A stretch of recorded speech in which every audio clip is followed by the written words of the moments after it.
बिस्मिल्लाहिर्रहमानिर्रहीम। हाजरीन मोहतरम, आज इंसान तरह तरह की बीमारियों का शिकार है। कुछ जहरी बीमारियां हैं, कुछ बातनी बीमारियां हैं।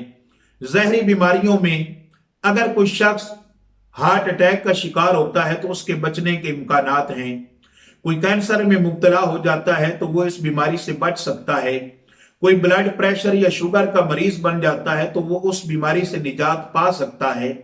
मगर एक रूहानी बीमारी और बातनी बीमारी ऐसी है कि जो शख्स इस बीमारी में मुब्तला हो जाए, ना वो खुद बच सकता है, ना अपने आसपास अपनी मजलिस में बैठने वाले लोगों को बचने देगा। और ये बीमारी है मनफी सोच की, नेगेटिव सोच की।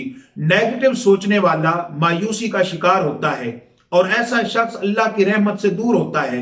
ये खुद तो मायूस होता ही है, मगर अपने कुर्ब जवार में बैठने वाले लोगों को भी अल्लाह की रहमत और जिंदगी के मामूलात से मायूस कर देता है। इसलिए इंसान हर बीमारी से बच सकता है, मगर मनफी सोच की बीमारी से नहीं बच सकता। अल्लाह ताला हम सबको मुस्बत सोच अता फरमाए।